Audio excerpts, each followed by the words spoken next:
Hello, this is Dennis with A1 Telephone Service and Repair, A1 Electronics.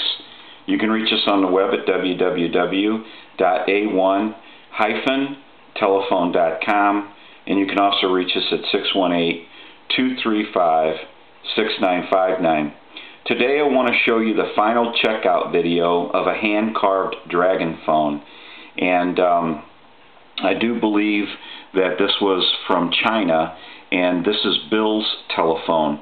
Now, Bill's waited very patiently for this telephone, but there was a lot of unique situations that had to all come together to get this telephone to work properly.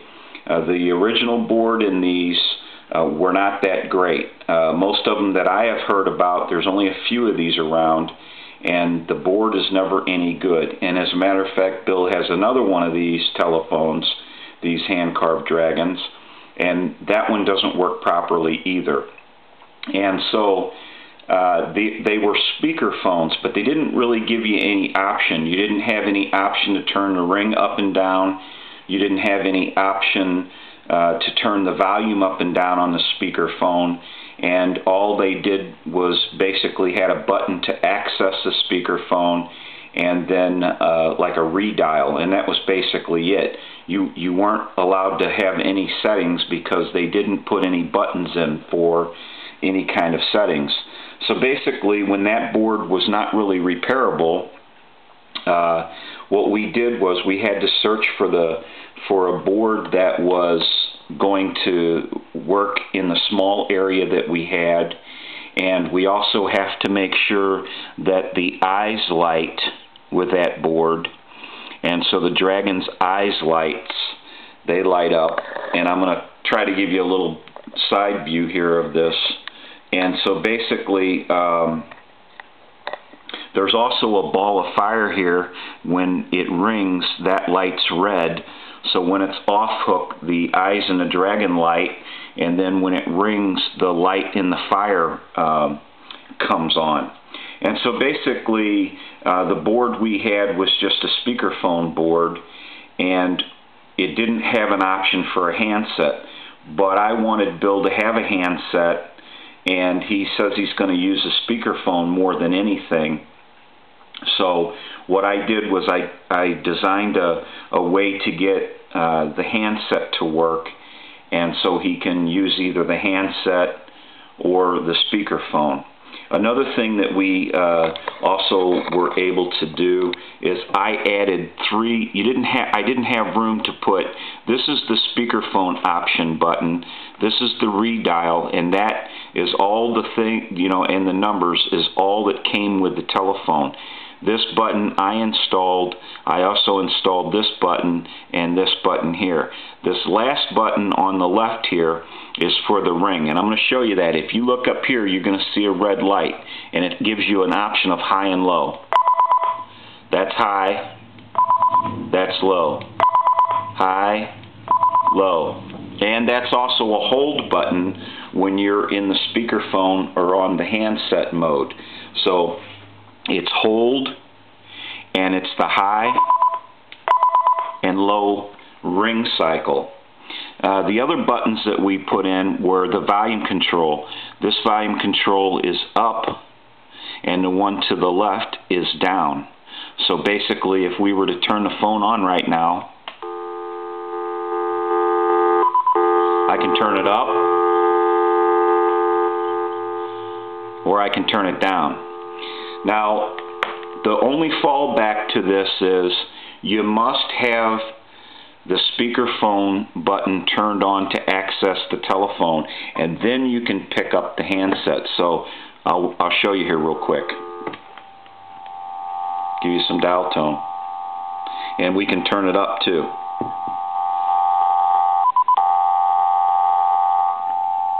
And it's even the handset is carved. So it's a really cool phone.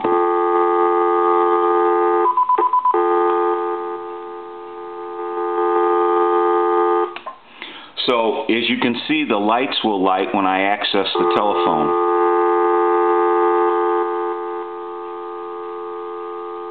And we're going to go through our numbers here real quick.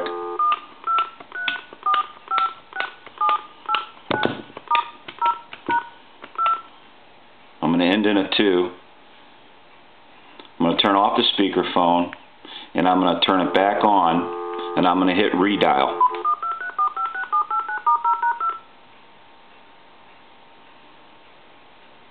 It's going to end in a 2. Now basically I'm going to pick up the handset and I'm going to talk into the handset. This red indicator light that you see on the analyzer is an indication of 100% modulation. 1, 2, 3, 4, 5, 6. Hello, hello. And if I tap on the handset, you can actually see the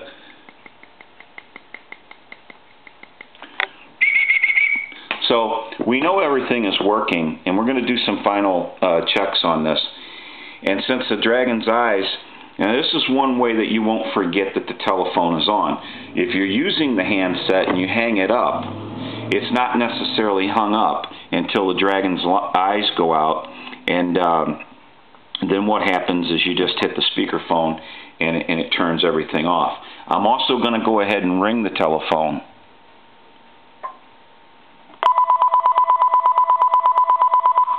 And you're going to see, it's on the high setting now, this red LED lights for the fire.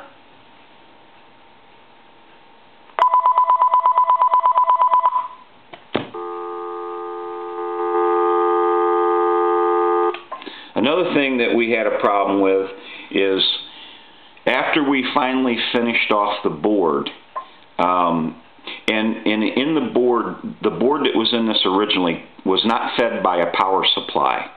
It was fed by the telephone line, and the boards I was getting were also fed by the telephone line.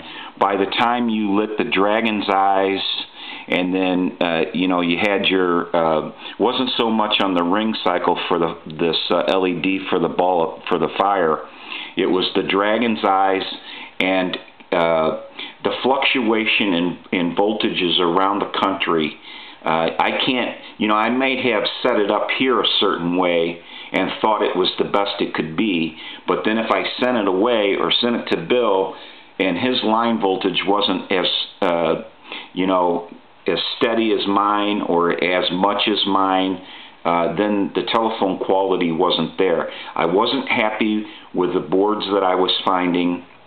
They weren't designing out properly the way I wanted them to. So what we basically did was, and I'm going to show you this in a minute, I went to a power supply.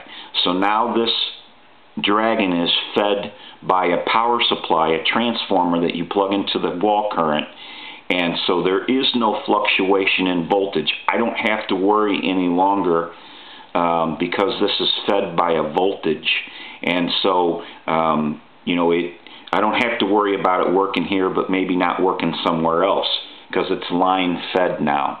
And another issue was after we finished all that up, some of the fire was broke off, okay, and some of them were missing.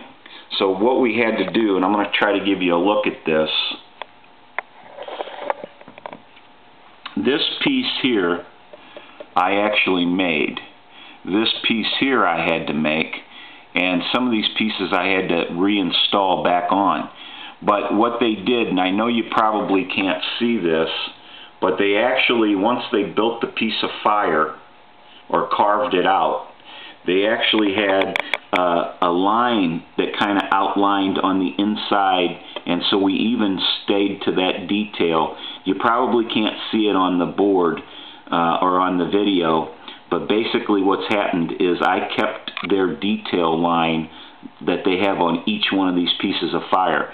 So when we built the pieces of fire that were gone, missing, basically what happened was I stayed to the detail. And what I'm going to try to do here is maybe give you some kind of a white background here, and you might be able to see the fire a little better. This piece here was actually made. I had to make this piece, and I had to make this piece over here. And the fire is turned a little bit over to the left, so I stayed to that contour too.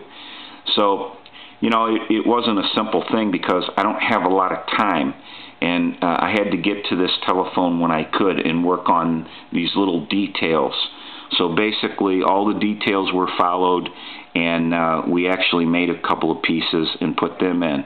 Now I also took toothpicks and drilled up into the pieces of fire and down into the ball of fire and used it as dowel rod. Are they going to come off someday? Oh, they'll come off if you hit them. They'll break. You know, you have to be real ginger with this because they will break off. And I'm kind of worried about just shipping it back to Bill. But basically, you know, that was another issue that had to be taken care of. I also, since the feet on this telephone are hand carved also, I actually had to try to give you a look at this. The feet are actually hand carved too. So these feet are little round pieces of dowel rod that that have a screw through them, but they're hand carved too, basically, or you know, woodworked, however you want to, you know, say it. But we had to make one of them also because we only had 3 feet. The other thing I wanted to show you was what we actually had to do in the back here. Now this telephone port for the line cord was already here, but this is our power supply, and so we had to install a port here for the power supply, and now it simply plugs in, and you won't have to worry any longer. And that's kind of a back view of the fire here, the fireball. And so this piece was made, and this piece was made, and some of them were reinstalled after they were broken off. Now I might do a touch-up or two here or there, but basically the telephone is done now, and it's ready to be sent back to Bill. And he's probably going to be pretty happy about that because, like I said earlier, it took a while to get all these problems straightened out, and Bill was very patient about that, and I appreciate that.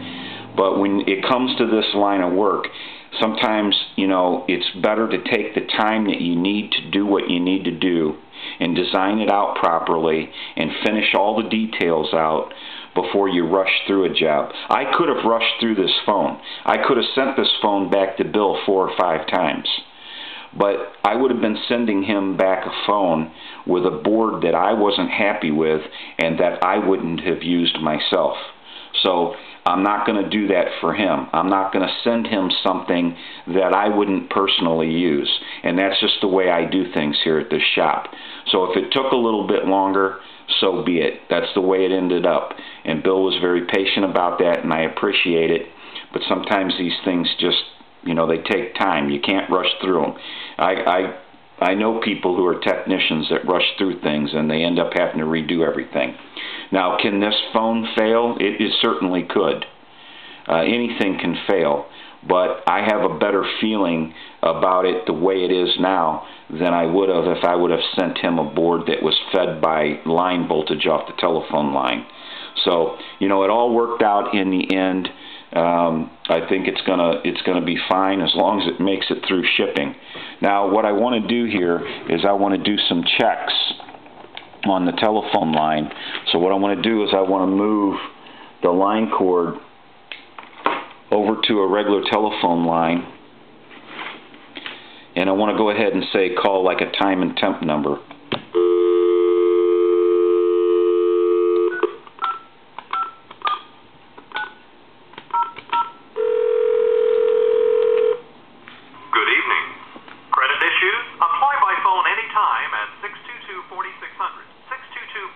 Same-day approval available. Today is Saturday, October 8th.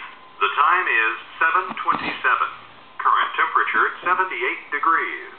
Now the weather forecast for the Belleville area. Sunny today with highs in the 80s, clear tonight, lows in the 50s, sunny on Sunday, highs around 80. Okay, there was another issue also about the speaker. When this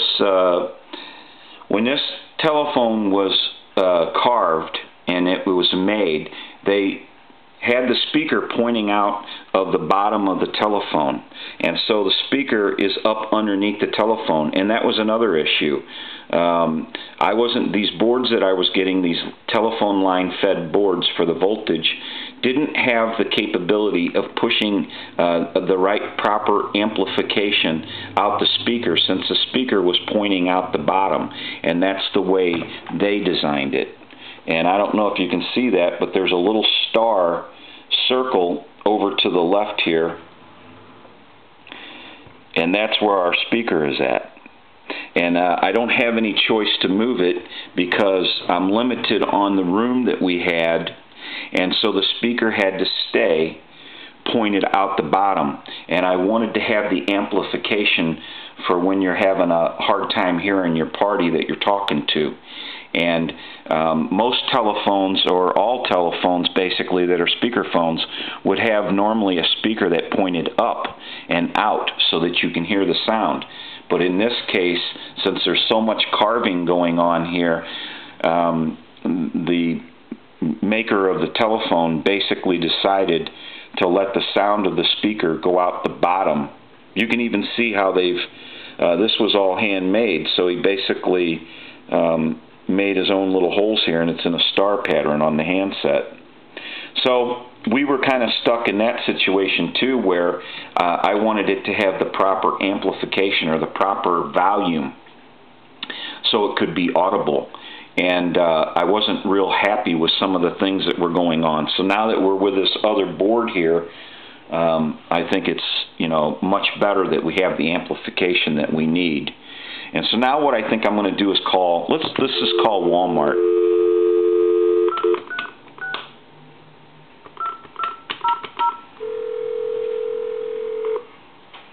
Thank you for calling Walmart.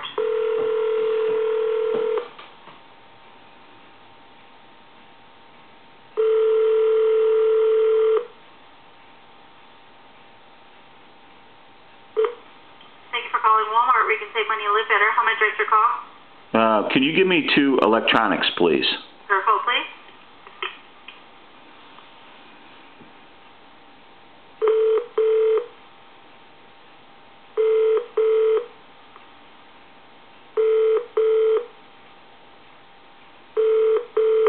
Now, if they're on break, I don't know.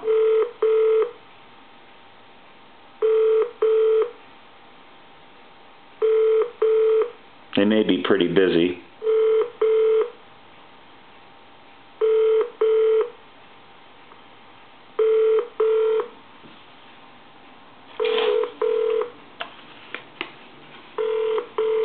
Tell you what, let's call Radio Shack.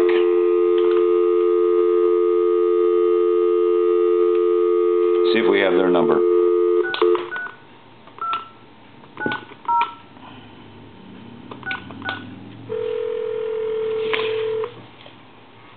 For calling Walmart. Oh, called Walmart again.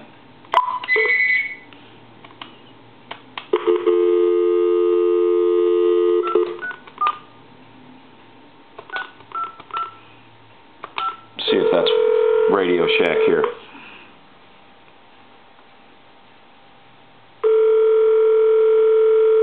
Radio Shack, Brandon.